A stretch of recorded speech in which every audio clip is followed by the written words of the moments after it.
வணக்கம் நண்பர்களே. இன்னைக்கு காலையில் மார்க்கெட் பார்த்தீங்கன்னா கேப் டவுனில் தான் ஓப்பன் ஆச்சு. கேப் டவுனில் ஓப்பன் ஆச்சு. ஓப்பன் ஆகி 22,352.40க்கு போச்சு.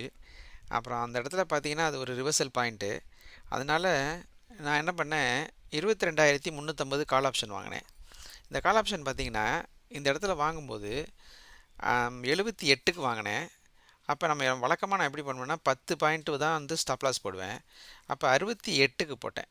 ஆனால் என்னாச்சுன்னா அதுக்கப்புறம் மார்க்கெட் வந்து அந்த கேண்டில்ஸ்டிக் என்னாச்சுன்னே தெரில. ஆனால் நிஃப்டி நான் இந்த பக்கம் பார்த்தீங்கன்னா நிஃப்டி வந்து எந்த வித பிரச்சனையும் இல்லாமல் தான் ட்ரேட் ஆகிட்டுருக்கு.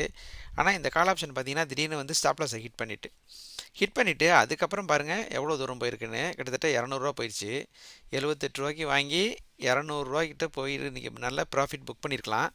ஆனால் சில சமயங்களில் நம்ம அவசரப்பட்டு ட்ரேட் எடுக்கக்கூடாதுங்கிறதுக்கு இது ஒரு உதாரணம். இன்றைக்கி ஒரு லேர்னிங் பாயிண்ட்டு. ஆனால் லேர்னிங் பாயிண்ட் ரொம்ப எக்ஸ்பென்சிவ். 4000 வந்து லாஸ் இன்றைக்கி இப்போ டோட்டலாக. இப்போ இந்த இடத்துல பார்த்தீங்கன்னா கிட்டத்தட்ட 78.40க்கு ரெண்டாவது கண்டில் அல்லது மூணாவது கண்டில் கன்ஃபர்மேஷன் ஆனதுக்கு அப்புறம் தான் எடுத்துருக்கணும். நான் எடுத்தது உங்களுக்கு இப்போ என்னுடைய ஆர்டரை காட்டுறேன் பாருங்கள். முதல்ல ஆர்டர் புக்கு இங்கே இருக்குது.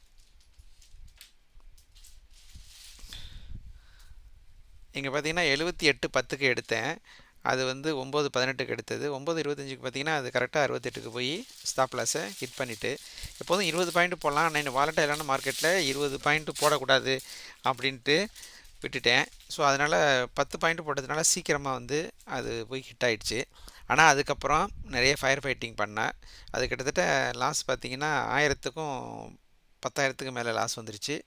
ஸோ அதை எல்லாத்தையும் ஃபயர் ஃபைட் பண்ணி இன்றைக்கி வரும் ஷார்ட் ஸ்ட்ரடெல்லாம் போட்டு அந்த லாஸை ரெக்கவர் பண்ணி கிட்டத்தட்ட இப்போ லாஸ்ட் மினிட்ல 4000 லாஸில் க்ளோஸ் பண்ணேன். இது முக்கியமான ஒரு லேர்னிங் பாயிண்ட்டு. ஸோ நம்ம அவசரப்பட்டு சில ட்ரேட் எடுக்கும்போது நம்ம வந்து ஆஃபீஸ்லேயோ அல்லது மொபைல் ஃபோன்லேயோ எதுவும் பண்ணும்போது நமக்கு இந்த மாதிரி முழுமையாக அந்த ஸ்கேண்டல்ஸ் பேட்டர்னை பார்க்க முடியாது. அடுத்தது இந்த விவாப் வந்து அதுக்கு மேலே போனதுக்கப்புறம் தான் நம்ம எடுக்கணும் நம்ம ரூலை படி. நீங்கள் ரூலை பிரேக் பண்ணியாச்சு. அந்த ரூலை பிரேக் பண்ணதுக்கு நமக்கு வந்து ஃபைன் தான் வந்து 4000. ஸோ அந்த லாஸ் வந்து வேறு வழியில் ரெக்கவர் பண்ண முடியல. ஏன்னா இன்றைக்கி மார்க்கெட் ரொம்ப மேலே போயிட்டே இருந்துச்சு. அப்புறம் கீழே வந்தது. ஏன்னா வெள்ளிக்கிழமை வரைக்கும் மார்க்கெட் இப்படி தான் இருக்கும். அதனால் ட்ரேட் பண்ணாமல் இருக்கிறதே பெட்டர்னு நினைக்கிறேன்.